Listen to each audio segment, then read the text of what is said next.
Hey guys, how we doing? Mr. Kavanaugh here. Post spring break. I'm not going to ask you how your spring break went because I know how it went. It went the same as mine, so we're just going to get past it and not discuss it.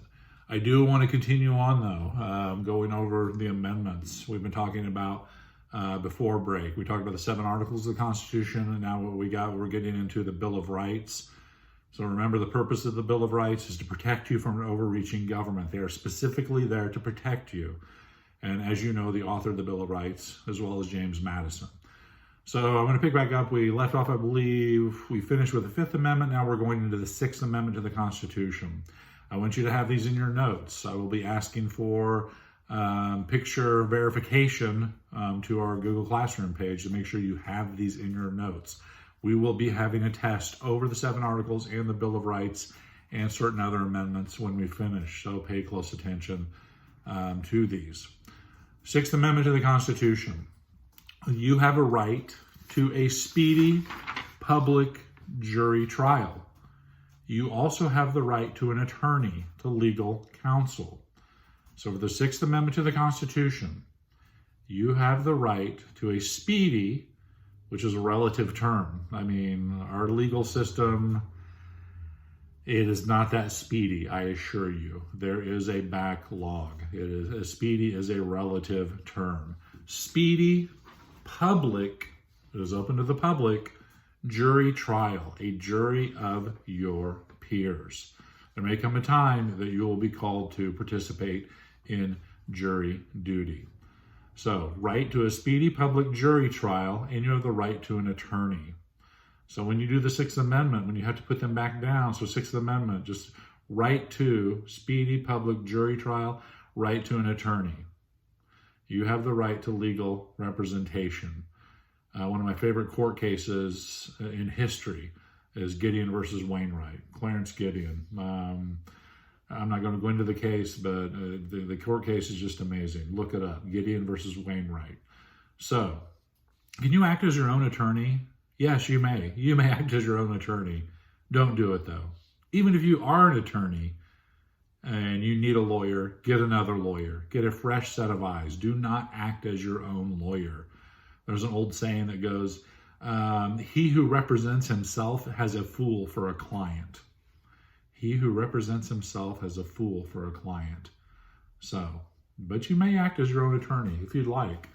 If you'd like, you can. So, for the 6th Amendment to the Constitution, you have a right to a speedy public jury trial. You have the right to an attorney. Have those down in your notes. Excellent. Moving on, 7th Amendment to the Constitution. 7th Amendment, jury trial in civil cases. As many of you have learned in Mr. Johnson's business law class, there are 2 types of law, criminal law and civil law. Criminal law is when you violated a statute of the state. You violated the social contract, a statute that we, the people, have set up. Like speeding, murder, drugs, and you will be prosecuted. You'll be punished by the people. That's criminal law. Civil law, it's usually an argument between 2 people, usually over money, contracts. My wife and I, before we got married, we had to obtain a marriage license in the state of Indiana. That is civil law. That's contract law. What else? Divorce proceedings, child adoption. Those are all examples of civil law. It's usually an argument between 2 people. You watch those ridiculous shows after school, when we were in school, like Judge Judy, Judge Joe Brown. Those are all civil law cases, usually over money, $500. Somebody didn't pay somebody, and now they sue them in court, civil law. Know the difference. Some of you have watched also Mr. Johnson's business law class, the video Hot Cup of Coffee, where the lady went to McDonald's and she spilled a cup of coffee in her lap that burned her severely, 2nd, 3rd degree burns. And they sued McDonald's. That is civil law. You sue a company. over a product that they produce. That's why there's all type of warnings on products that you buy, because companies want to avoid litigation. They do not want to be sued if something goes wrong with their product. My favorite is the hand iron, where you iron clothes, and it says do not iron while wearing clothes. So do not put your shirt on and start ironing. That's my favorite. Ooh, I love that. Or another favorite is a gentleman, I think I talked about this before. He was a rather large individual, obese, and he sued McDonald's because every time he went to McDonald's, he could not resist ordering the supersized menu or off of the supersized menu. So he blamed McDonald's for his obesity. It's their fault, and they need to compensate him. They need to pay. McDonald's does. Well, they got to court, and the judge wasn't buying any of this, and the judge kicked the attorney and his client out of the courtroom and told him to take some personal responsibility. But it's not too long after that McDonald's went away from the supersized menu, which I hated because that was my order. Number 4, supersized with a Coke. And no, I was not the litigant. I did not sue McDonald's. That was not me. No, look at this. 7th Amendment, jury trial in civil cases. Civil law, jury trial in civil cases. So I'm suing Company X. Really, I have a right to a jury trial. I'm suing Company X. I'll give you an example. Some years ago, Volkswagen was putting out a car, this diesel car, and they promoted it as being very green, good for the environment. But actually, it turned out they were faking the tests. And these cars, their emissions were not good for the environment. And these cars cost a lot more money, and people were willing to pay, and they did. But Volkswagen was perpetrating a fraud. So these people wanted to sue, or I think they're still in the process of it. I don't know what's happened with this case. But these people got together, and they sued over the same issue, which is called a class action lawsuit, when you have a group of people suing for the same reason. Like a group of people sued Red Bull one time because you drink a Red Bull, gives you wings. So I drink a Red Bull, where are my wings? Well, you guys lied. And so people sued Red Bull. They actually won. And Red Bull had to pay everybody like a quarter or something like that. But jury trial civil cases. Let's say I'm suing Volkswagen for their fraud. I'm entitled to a jury trial in civil cases. That's the 7th Amendment to the Constitution.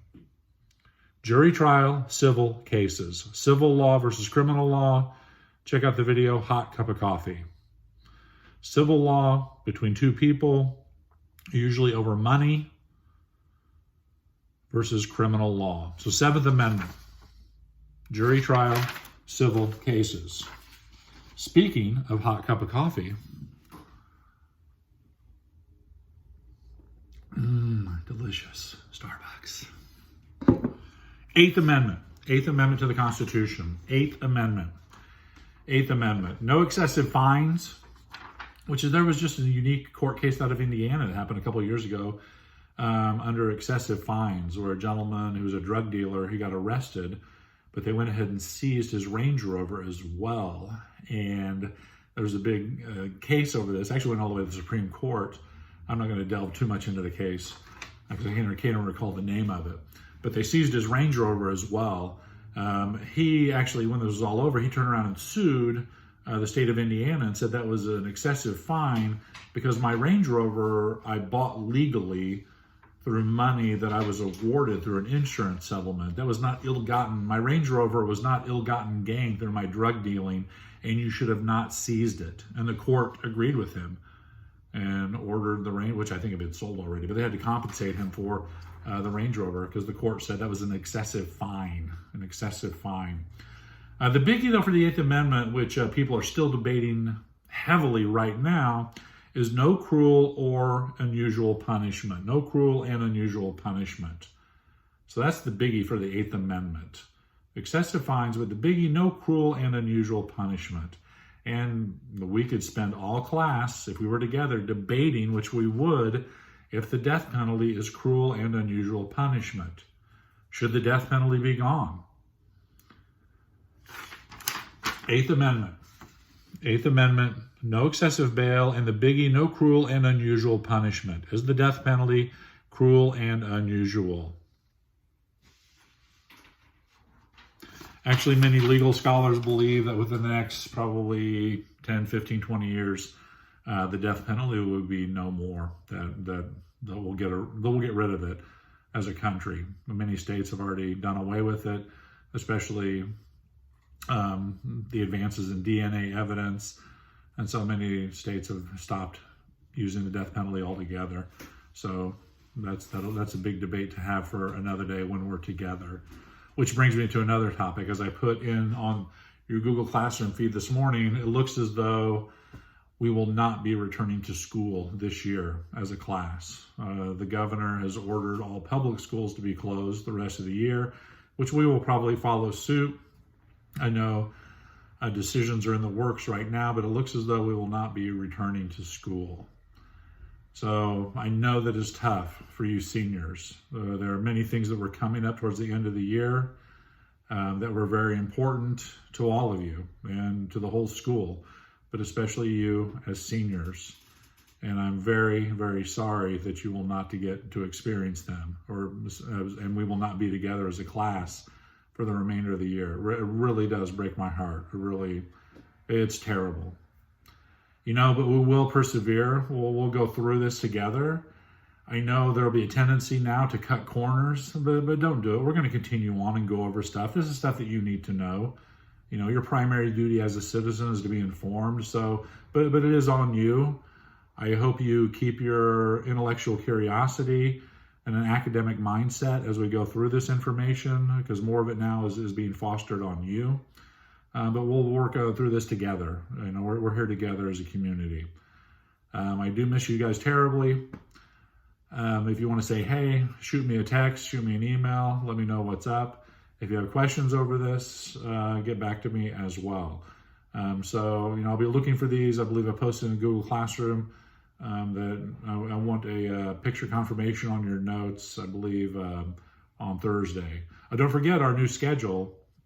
Mondays and Thursdays are black days, and Tuesdays and Fridays are red days. Wednesdays will be just an open day for you to do work. Not continue to binge your favorite show, but get some work done that you need to. Grades will still be counted. You will be still getting grades.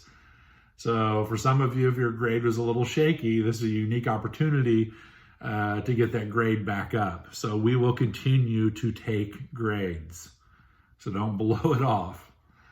Keep working hard and let me know what you need. Kavanaugh out.